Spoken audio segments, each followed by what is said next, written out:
చెర్లపల్లి గ్రామానికి మీరు రావాల్సిన అవసరం ఉంది.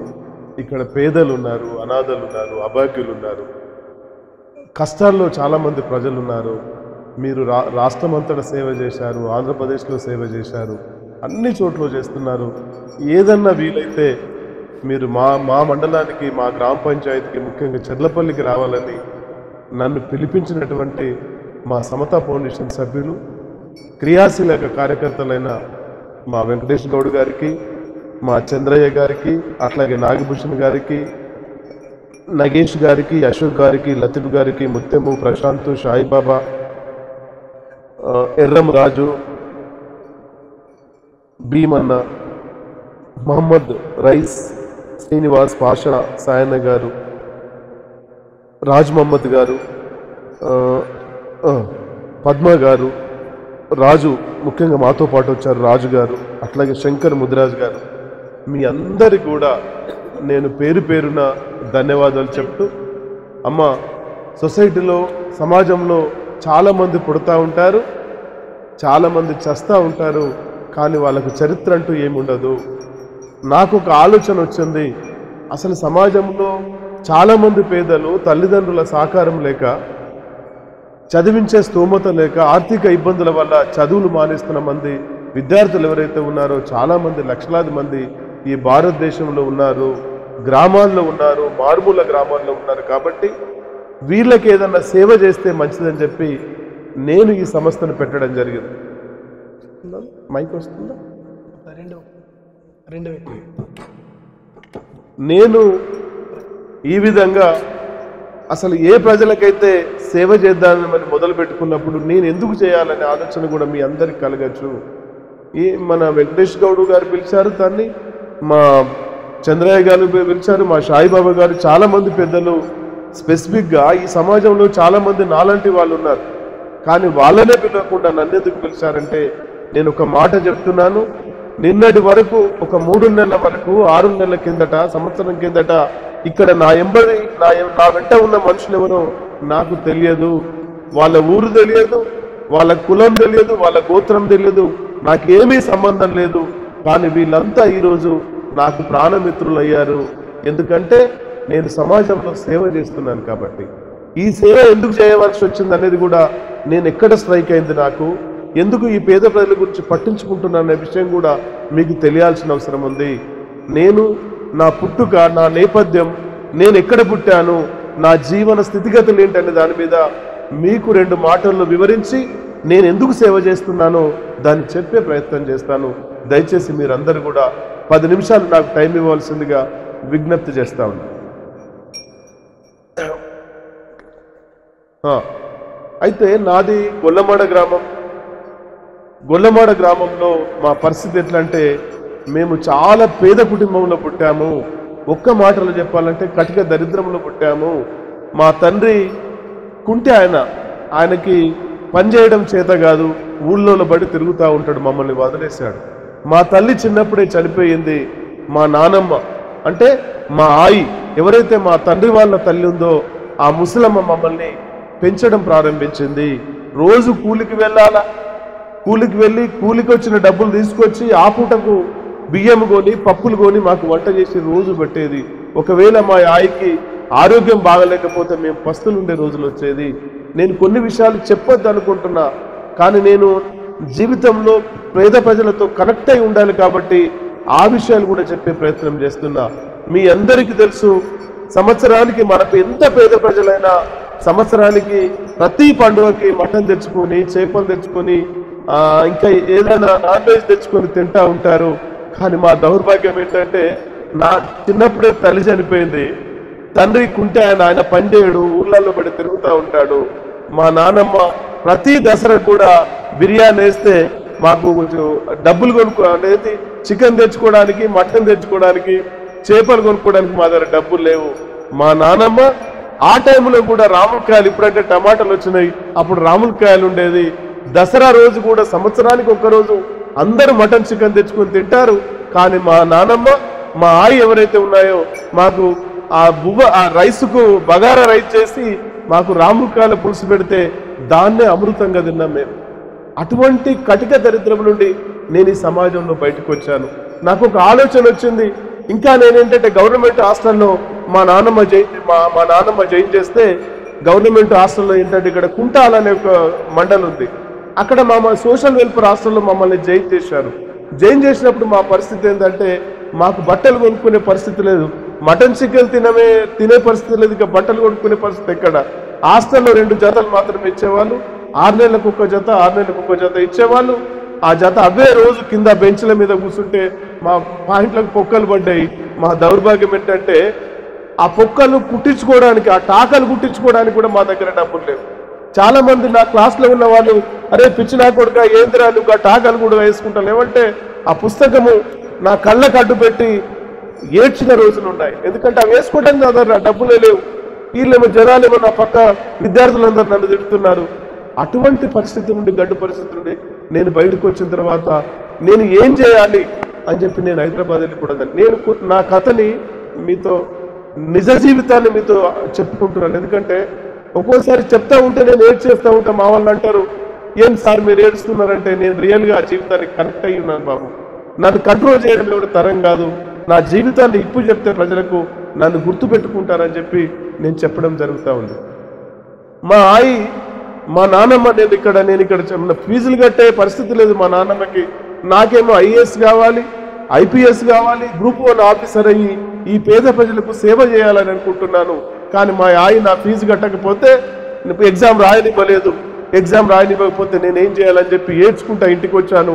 ఇంటికి వచ్చి మా నాన్నమ్మతో గొడవపడ్డా, మీరు ఎట్లాగో నా ఫీజు కట్టలేరు, నా 10th క్లాస్ ఖతమైపోయింది, నా జీవితం ఖతమైపోయింది, నేను ఐఏఎస్ ఐపీఎస్ గ్రూప్ 1 ఆఫీసర్ అయ్యి ఈ పేద ప్రజలకు సేవ చేద్దాం అనుకుంటే మీ దగ్గర డబ్బులు లేక ఆర్థిక ఇబ్బందుల వల్ల నా చదువు నాశనం అయిపోయింది, కాబట్టి నేను ఇక్కడ ఉండను తల్లి అని చెప్పి మా నాన్నమ్మని కాళ్ళు పట్టుకుంటే పాపం ఆమె కూలికి పోయిన డబ్బులు, అప్పుడు 10 రూపాయలు 20 రూపాయలు డబ్బులు ఉండేది, 10 రూపాయలు 20 రూపాయలు 50 రూపాయలు 500 రూపాయలు ఉన్నాయి. ఆమె సంవత్సరం సంపాదించిన సంపాదన 500 రూపాయలు ఉన్నాయి. వాటిని పేలిక మీద పేలిక చుట్టి 4 కుండల కింద లోపల పెట్టి తీసి నాకు ఇచ్చింది. బిడ్డ నువ్వు హైదరాబాద్ వెళ్ళిపో, నువ్వు బాగుపడు బిడ్డ అని చెప్తే నా పాకెట్లో అప్పటికే చిల్లర 4 రూపాయలు ఉన్నాయి. ఈ 4 రూపాయలు మా నాన్నమ్మ ఇచ్చిన 500 రూపాయలు 504 504 కట్టారు. నేను నా జీవితంలో 504ని మర్చిపోను. ఎందుకంటే నా ఇంటి నుండి బయలుదేరేటప్పుడు మా నాన్నమ్మ ఏం చేసిందంటే ఇంత కారం ఇచ్చింది, ఇన్ని బియ్యం ఇచ్చింది, ఇన్ని పప్పులు ఇచ్చింది, ఉప్పు ఇచ్చింది, పసుపు ఇచ్చింది. దాంతోపాటు నా బిడ్డ హైదరాబాద్ పోతే ఏం కొనుక్కుంటాడో ఏమని చెప్పి అప్పుడు నల్లగల్లు పవ్వలు వచ్చేది, బాటలు వచ్చేది, దాంట్లో మంచి నూనె కూడా నిప్పించింది మా నాన్నమ్మ. నేను పోతూ ఒకటే చెప్పాను, సాక్షాత్ ఆమె కాళ్ళ మొక్కి, తల్లి మా తల్లిదండ్రులు అయితే మా తల్లి చనిపోయింది, మా తండ్రి మమ్మల్ని పట్టించుకోకుండా రోడ్ల మీద తిరుగుతున్నాడు, నువ్వే మాకు దేవతలాగా ఉన్నావని చెప్పి ఆమె కాళ్ళు పట్టుకొని, కన్నీళ్లతో కాళ్ళు పట్టుకొని నేను హైదరాబాద్ బయలుదేరేటప్పుడు ఒకటే చెప్పిన, నానమ్మ నీ ఆశీర్వాదం వల్ల నా చదువు మిస్ అయింది, డబ్బులు లేక నా చదువు మిస్ అయింది, నేను ఒకవేళ పైకి వస్తే ఖచ్చితంగా ఈ సమాజంలోని పేదలకు నేను సేవ చేస్తానని చెప్పి మా నాన్నకు చెప్పడం జరిగింది. చెప్పి ఆ 504 రూపాయలు తీసుకపోయి నేను హైదరాబాద్ పోయినా. హైదరాబాద్ పోయి నా మంచితనము, నా నీతి, నా నిజాయితీ, వీడు విలువలతో ఉంటాడు, మర్యాదగా ఉంటాడు, మంచిగా ఉంటాడు, పేదవాళ్ళని ఆదుకుంటాడు, కష్టాల్లో ఉన్న వాళ్ళకి సాయం చేసే గుణం ఉందని చెప్పి అక్కడున్న చాలా మంది నా స్నేహితులు ఒక పెద్ద కంపెనీలో నాకు పార్ట్నర్షిప్ ఇచ్చారు. ఎందుకు ఇచ్చారు? నా నీతి నిజాయితీని చూసి. నేను అప్పుడే చెప్పినా, పోయేటప్పుడు మా నాన్నకి ఏం చెప్పినా, తల్లి నీవు ఇచ్చిన 500 రూపాయలు ఏవైతే ఉన్నాయో నేను 5 సంవత్సరాల తిరిగి నేను మళ్ళీ గొల్లమాడకు వస్తే నేను 5 కోట్లతో వస్తాను. ఒకవేళ 5 కోట్లు సంపాదించకపోతే నేను అక్కడే ఉంటాను, కానీ నా ముఖం మాత్రం నీకు చూపించను, నీరటి గంగవ్వ అని చెప్పాను మా నాన్నమ్మకి. మా ఆయి సాగనంపింది. నేను అక్కడికి వెళ్ళిపోయినా, నేను వెళ్ళిపోయిన తర్వాత నేను రూము రెంట్కుండాలి. అప్పుడు 200 రూపాయలు హైదరాబాద్లో రూము. ఆ 200 రూపాయలు పెట్టడానికి నా చేతుల్లో పాకెట్ల రూపాయలు లేదు. అయితే అక్కడ ఒక చిన్న ఇల్లు ఉన్నది. ఆ ఇల్లు బాత్రూమ్ పైన ఒక ఇల్లు కట్టిండ్రు, మెట్ల మీద చిన్న రూమ్ కట్టిండ్రు. ఒకటే మనిషి పడుకోవచ్చు, 2 మనిషి పడుకోవడానికి వీల్లేదు. ఎవరైనా బాత్రూమ్ వెళ్తే ఆ బాత్రూమ్ వాసనంతా పైకి వస్తుంది. కానీ నేను అట్లాంటి దాంట్లోనే కిరాయికి ఉన్న దానికి 200 రూపాయలు, అది రామ్నగర్. అట్లా నా జీవితం మొదలైన తర్వాత మీరు నమ్మరు తల్లి, ఇక్కడ ఉన్న పెద్దలు మీ ఆశీర్వాదం నాకు అవసరం, మీ బలం నాకు అవసరం. నేను హోటల్లో చిప్పలు కడిగాను, హోటల్లో టేబుల్లు తుడిచాను, దాని తర్వాత ఆటోమొబైల్లో ఉన్నాను, డ్రైవర్గా పనిచేశాను. నేను చెయ్యని పని అంటూ లేదు, అన్ని పనులు చేశాను. దేవుడు నా మీద కనికరించాడు. నా తల్లిదండ్రులు మా నాన్నమ్మ దీవెన నా మీద పడింది. నేను నమ్ముకున్న దైవం దీవెన పడింది. మీలాంటి పెద్దల ఆశీర్వాదం కూడా నా మీద పడింది. కాబట్టి నేను వ్యాపారంలో సక్సెస్ అయ్యాను. మా నాన్నమ్మకి చెప్పాను కదా, నేను వస్తే 5 కోట్లు సంపాదించే వరకు నీ ముఖం చూపించాను. ఒకవేళ మస్కట్ పోయినరు అనుకోండి, కొందరు మస్కట్, అమెరికా, ఇంగ్లాండ్, ఇంకెక్కడెక్కడ పోతారు. కానీ నేను కూడా ఏం చెప్పానంటే, వస్తే 5 కోట్లతో వస్తా, సస్తే మాత్రం నేను అక్కడే వస్తా అని చెప్పి మా నాన్నమ్మకి ధైర్యం చెప్పడం జరిగింది. కానీ మీ అందరి ఆశీస్సుల వల్ల నేను 3 సంవత్సరాల్లోనే 5 కోట్లు సంపాదించాను. సంపాదించి ఏం చేశానంటే, మా ఇచ్చిన 500 నా దగ్గర ఉన్న 4 రూపాయలు ఏవైతే ఉన్నాయో, 504 రూపాయలు ఏవైతే ఉన్నాయో, నా బండి నంబర్ నుండి మొదలుకొని నేను మా ఇంట్లో మా పిల్లలు నేను కలిపి 10 నంబర్లు వాడతాము. 10 నంబర్లకు కూడా 504 ఉంటుంది. దీన్ని ఇన్స్పైరింగ్ గా తీసుకున్నాను. దీంట్లో తీసుకొని నేను నా మెయిల్ ఐడి పెట్టినా, నా ఫేస్బుక్ పెట్టినా, నా ఇన్స్టాగ్రామ్ పెట్టినా, నా ఫోన్ నంబర్ పెట్టినా 504 లేకుండా చాలా మందికి రాదు. చాలా మంది ఏమంటారు, ఏంటన్నా ఈ 504 లేకుండా మీరు వాడరంటే, అది నా బతుకు రహస్యం రా బాబు అని చెప్తా ఉంటాను. దయచేసి ఇది ఎందుకు చెప్తున్నానంటే, ఈ సందర్భంలో నేను అక్కడ పోయిన తర్వాత, డబ్బులు సంపాదించిన తర్వాత నాకు ఒక వెలుగు వెలిగింది. ఏమని, అరే నాలాగా ఈ సమాజంలో చాలా మంది పేదలు ఉన్నారు. తల్లిదండ్రుల సహకారం లేకపోవడం వల్ల, వాళ్ళ డబ్బులు లేకపోవడం వల్ల చదువు మానేస్తున్నారు. కాబట్టి నేను ఏదైనా సహాయం చేయాలంటే, మొట్టమొదటిసారిగా ఈ సమాజంలో ఎవరైతే తల్లిదండ్రులు సహకరించకపోతే, డబ్బులు లేక, పుస్తకాలు లేక, బ్యాగులు లేక, హాస్టళ్లలో, స్కూళ్లలో, కాలేజీలో పుస్తకాలు కట్టే పరిస్థితి లేదు. కాబట్టి నేను వాళ్ళకి సహకారం చేస్తానని చెప్పి ఎప్పుడైతే మొదలు పెట్టానో, అక్కడ మొత్తం ఆంధ్రప్రదేశ్, గుంటూరు నుండి, విజయవాడ నుండి, కృష్ణా డిస్ట్రిక్ట్ నుండి, శ్రీకాకుళం నుండి, వైజాగ్ నుండి, తణుకు నుండి, ఇక్కడ హైదరాబాద్లో ఉన్న మహబూబ్ నగర్ కానీ, హైదరాబాద్ చుట్టూ వరంగల్ కానీ, కరీంనగర్ కానీ, ఈ జిల్లాలు ఏవైతే ఉన్నాయో చాలా మంది, అరే ఎవడన్నా చదువు మానేస్తే మన సమతా సుదర్శన్ సార్ ఆఫీస్కి వెళ్దాం రాబాయి, చాలా మందికి సహాయం చేస్తాడని చెప్తే, ఒక్కొక్కరు పాపం ఇక్కడ ఉన్న భూమి నమ్ముకొని బంగారాన్ని తాకట్టు పెట్టి వాళ్ళు కూలి పనులు చేసుకుంటే వాళ్ళ తల్లిదండ్రులని హైదరాబాద్ పంపిస్తే లాస్ట్ ఫీజు 20,000 30,000 కట్టకపోతే వాళ్ళు ఏం చేస్తున్నారంటే ఎగ్జామ్ రాయనివ్వట్లేదు. నేను కూడా నా బతుకు కూడా ఎగ్జామ్ రాయకపోవడం వల్లనే IAS IPS గ్రూప్ 1 ఆఫీసర్ కావాలనుకున్నాను. కానీ ఎగ్జామ్ రాయకపోవడం వల్లనే నా బతుకు ఇట్లా రోడ్డు మీదకి వచ్చింది. కాబట్టి నా దృష్టిలో ఎవ్వరు డ్రాప్అవుట్ స్టూడెంట్స్ ఉన్నా వీళ్ళకి సాయం చేద్దామని చెప్పి వందలాది మందికి ఆ కాలేజీలోకి వెళ్ళి ఒక 30,000 ఫీజు కట్టేది ఉంటే కాలేజీ వాడి దగ్గరికి వెళ్ళి, అరే బాబు వీళ్ళు పేదవాళ్ళు, 30,000 ఫీజు కట్టకపోతే నువ్వు ఎగ్జామ్ రాయించట్లేదు, ఇది మంచిగా లేదు, నీకు ఒక 15,000 తగ్గించుకో, నేను నా సమతా ఫౌండేషన్ నుండి 15,000 ఇస్తానని చెప్పి కొందరి వందలాది మందికి నేను సాయం చేసినటువంటి చరిత్ర మా సమతా ఫౌండేషన్. ఇంకా ఈ సమాజంలో చాలా మంది నా దగ్గరికి వస్తున్నారు, తల్లిదండ్రులు లేక ఎవరైతే అనాథలు ఉన్నారో, అబాయకులు ఉన్నారో, దివ్యాంగులు ఉన్నారో, వికలాంగులు ఉన్నారో, వృద్ధులైతే ఎవరైతే ఉన్నారో వీళ్ళకు కూడా సేవ చేస్తే మంచిదని చెప్పి నేను సేవ చేయడం మొదలుపెట్టాను. ఈ సందర్భంలో మళ్ళీ పోతా ఉంటే మళ్ళీ నాకు ఒక ఇన్సిడెంట్ జరిగింది. ఏమని, అరే కొందరు దివ్యాంగులుగా పుడుతున్నారు, అంటే బై బర్త్ వికలాంగులుగా పుడుతున్నారు. కారణం ఏంటని ఆలోచించినప్పుడు సరి అయిన ఫుడ్ పెట్టకలేక, పోషక విలువైన ఆహారం ఇవ్వలేక పాపం కళ్ళు లేకుండా పుడుతున్నారు, కాళ్ళు చేతులు లేకుండా పుడుతున్నారు, బ్రెయిన్ లేకుండా పుడుతున్నారు. దీనికి ఎవరు బాధ్యులని ఆలోచించినప్పుడు, అరే సరి అయిన తిండి పెట్టకనే ఇట్లా పుడుతున్నారని చెప్పి వీళ్ళకి కూడా సహాయం చేయాలని చెప్పి అట్లాంటి మనుషులకు కూడా వందలాది మందికి సమతా ఫౌండేషన్ సహాయం చేసింది. ఇంకా పోతా ఉండే మళ్ళీ ఈ మధ్యలో చెప్పినట్టుగా ఇందాక చాలా మంది మా మిత్రులంతా బాగా వివరంగా చెప్పారు. ఏమైపోయింది, ఈ బేల్ తరోడా ఇందాక ఒక అమ్మాయి, మేరోళ్ళ అమ్మాయి పాపం 7 సంవత్సరాల కింద తండ్రి చనిపోయిండు, వారం రోజుల కింద తల్లి చనిపోయింది. ఆమె ఎందుకు చనిపోయిందంటే, నేను అందరూ వచ్చి ఏదో 5,000 10,000 ఇచ్చి ఆమెను ఓదార్చి వెళ్ళిపోతున్నారు, కానీ అసలు దీనికి కారణం ఏంటని చెప్పి ఎవరు ఆలోచించలేదు. నేను అక్కడికి వెళ్ళి వీళ్ళ తల్లి ఎందుకు చనిపోయిందని అడిగాను. అక్కడ ఏం చెప్తున్నారంటే, తానూరు ప్రజలు బేల్ తరోడా విలేజ్లో వాళ్ళు ఏమని చెప్తుంటే, అయ్యా నిజం చెప్పమంటారా, చెప్పండి అమ్మంటే, సార్ ఈ అమ్మాయికి ఇక్కడ కూలి పని దొరకట్లేదు, ఈ పాపని ప్రైవేట్ స్కూల్లో చదివిస్తుంది, ఉండడానికి ఇల్లు లేదు, గట్టిగా వానబడితే ఆ ఇల్లు కూలిపోతుంది, అట్లాంటి ఇల్లు రెంటుకుంటున్నారు. ఆమెకు ఆరోగ్యం బాగలేదు, వాళ్ళ తల్లికి ఆరోగ్యం బాగాలైతే కూలి పనికి వెళ్ళదు, కూలి పనికి వెళ్తే ఆ పాపకు తిండి పెట్టదు, స్కూల్ ఫీజులు కట్టదు. ఈ బాధ భరించలేక ఈ తల్లి ఉరిపెట్టుకుని చచ్చిపోయిందని చెప్పారు. అరే ఇదేంటా బాధ అని చెప్పి మళ్ళీ ఆలోచిస్తే వీళ్ళందరూ మా సిబ్బంది ఎవరైతే ఉన్నారో వీళ్ళందరూ, సార్ ఆమె భిక్షాటన చేస్తుంది తల్లి చావుల కోసం, ఒక చెద్దర మర్చి మా తల్లి చావు చేయాలి, నాకు డబ్బులు ఇవ్వండి, రూపాయి 2 రూపాయలు 5 రూపాయలు 10 రూపాయలు 100 రూపాయలు మీరు దానం చేయండి అని చెప్తే మొత్తం మీడియాలో వచ్చింది, మొత్తం టీవీలో వచ్చింది. నాకు కూడా తెలిసింది. వెంటనే మా CEO గారికి చెప్పాను, మీరు అర్జెంటుగా అక్కడ వెళ్ళి వాళ్ళ సంగతి చూడండి అని చెప్పి నేను హైదరాబాద్ నుండి పరుగు కారేసుకుంటా వెళ్ళి వాళ్ళ ఇంటికి వెళ్ళాను, ఓదార్చాను.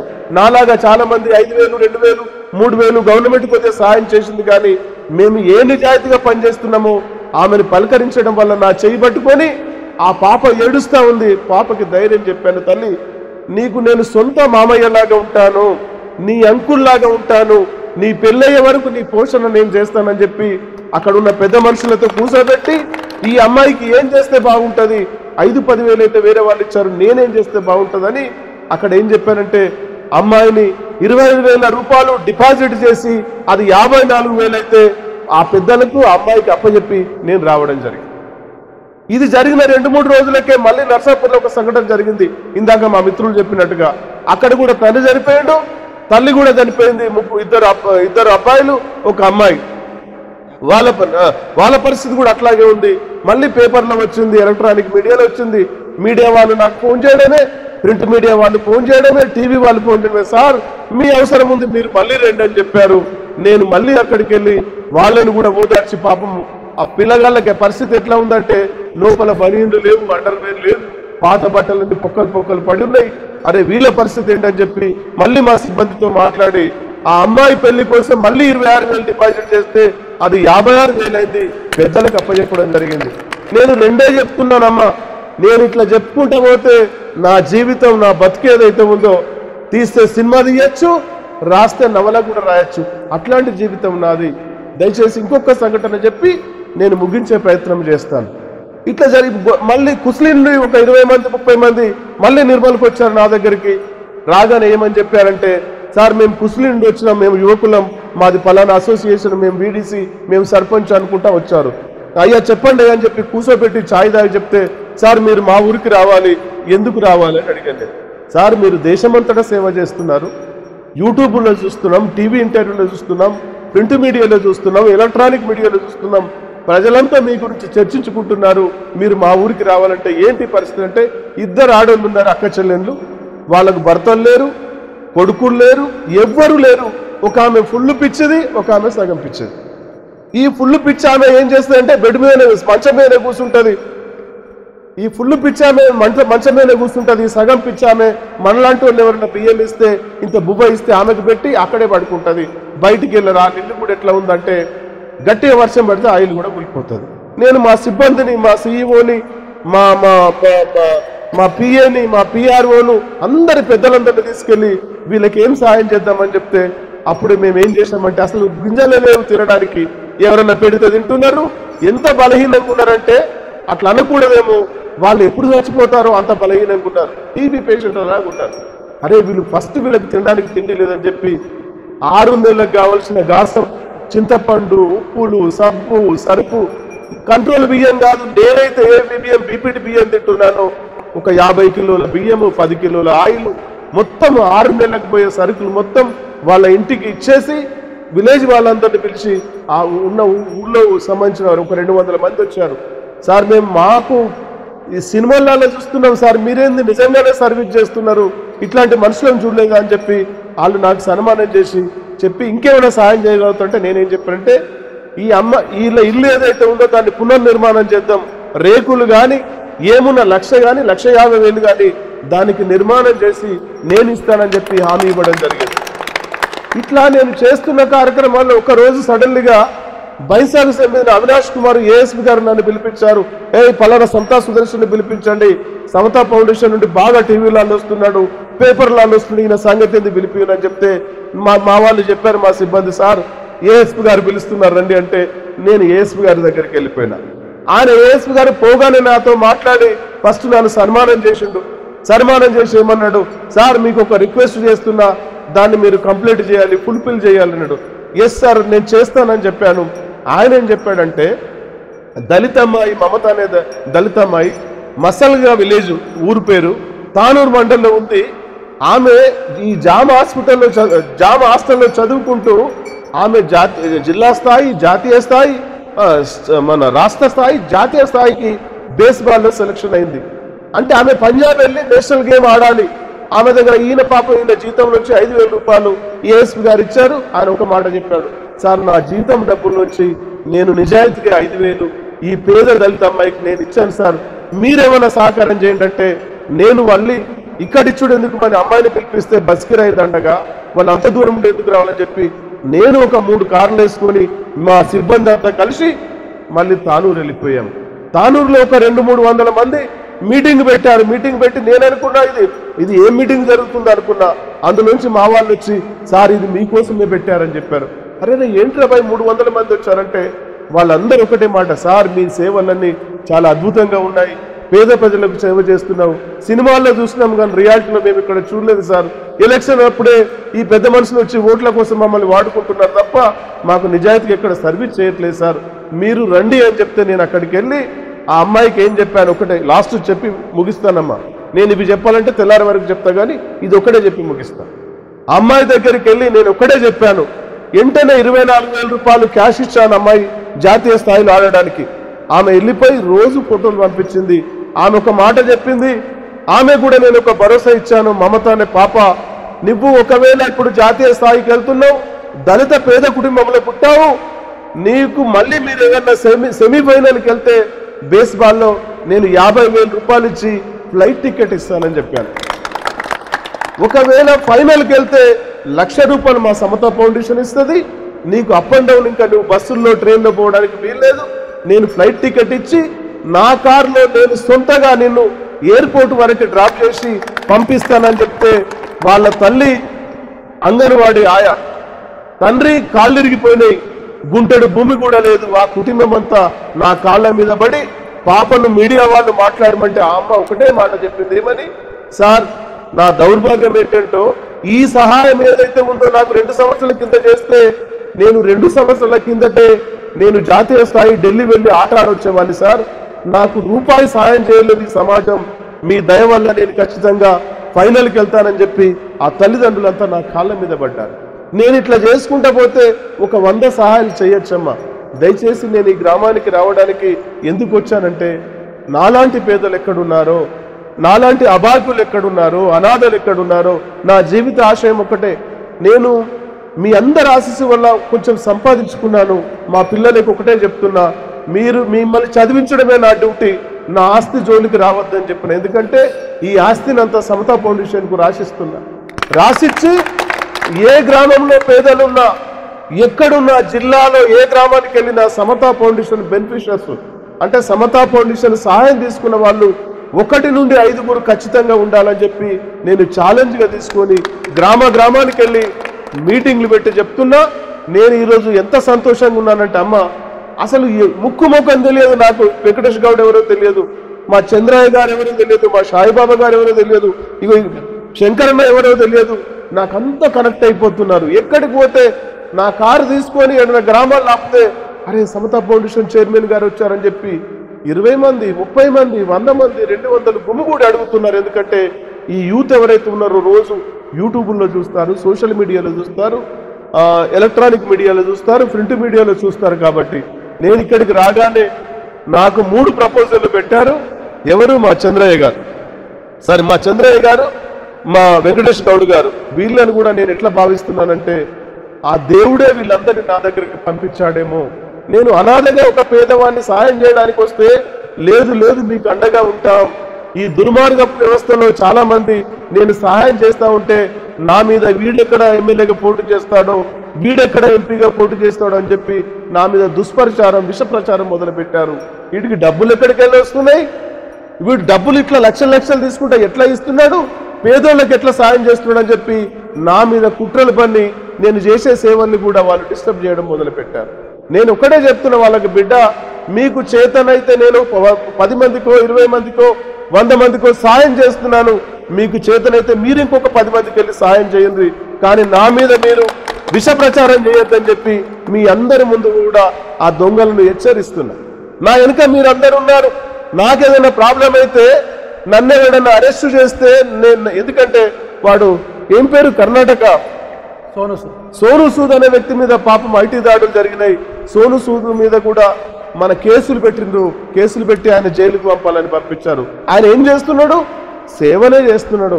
అట్లాంటి కుట్రలు కూడా ఇక్కడ మొదలు పెట్టారు. కాబట్టి తల్లిలకు, అక్కలకి, పెద్దలకి, అన్నలకి, మీ అందరికీ నా రిక్వెస్ట్ అంటే, నేను బతికున్నంత వరకు సేవ చేసుకుంటా పోతా.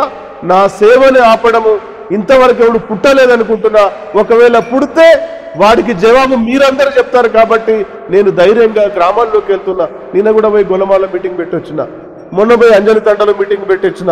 రోజు ఒక గ్రామం వెళ్తుంటే 100 మంది 1000 మంది నాకు ఆడై, సార్ మీరు పని చేయండి, నిజాయితీగా చేస్తున్నారు, విలువలతో చేస్తున్నారు, కాబట్టి మీరు పని చేయండి అని చెప్తా ఉన్నారు. వాళ్ళ ప్రోత్సాహంతోనే నేను ఇక్కడికి రావడం జరిగింది.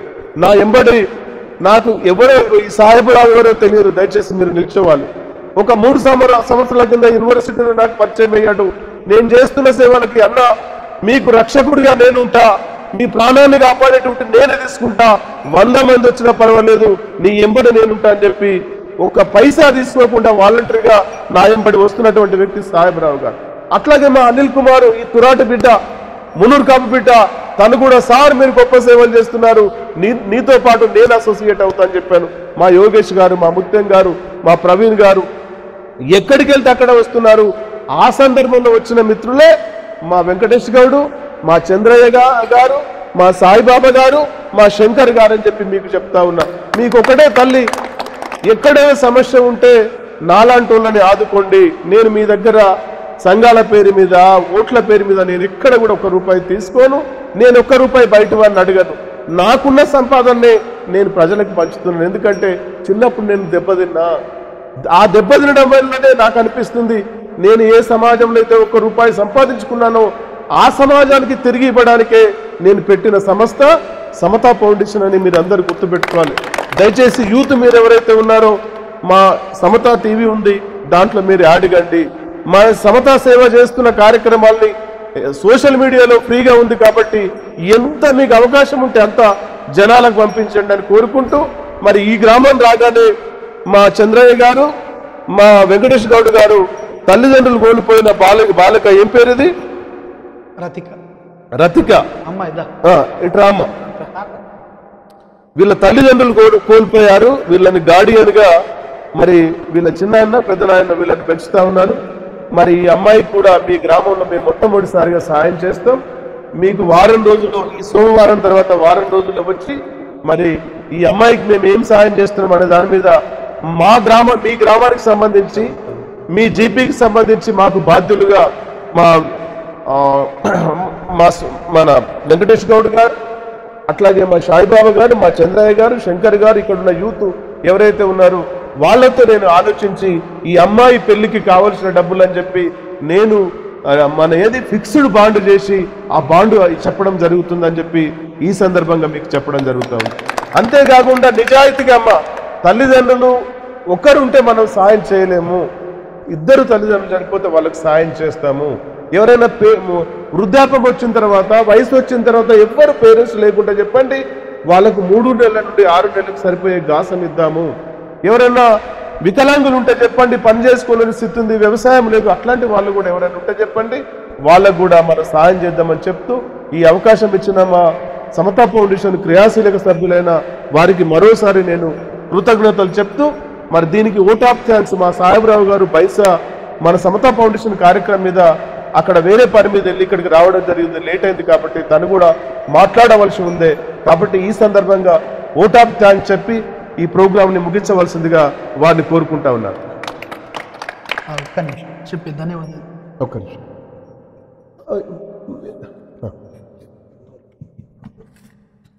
అందరికీ నమస్కారం.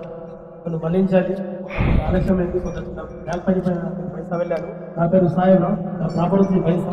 నా మొబైల్ నేను సారు గత 3 సంవత్సరాల నుండి కలిసి నాతో పనిచేస్తూ ఉంటారు. మరి మీరు తెలియాలగా మరి దినమంతా పనిచేసి మా సేవలను గురించి మీరు ఇక్కడ నమ్ముతున్నారు. మీకు మా సమర్థ కూడా ప్రత్యేక ధన్యవాదాలు.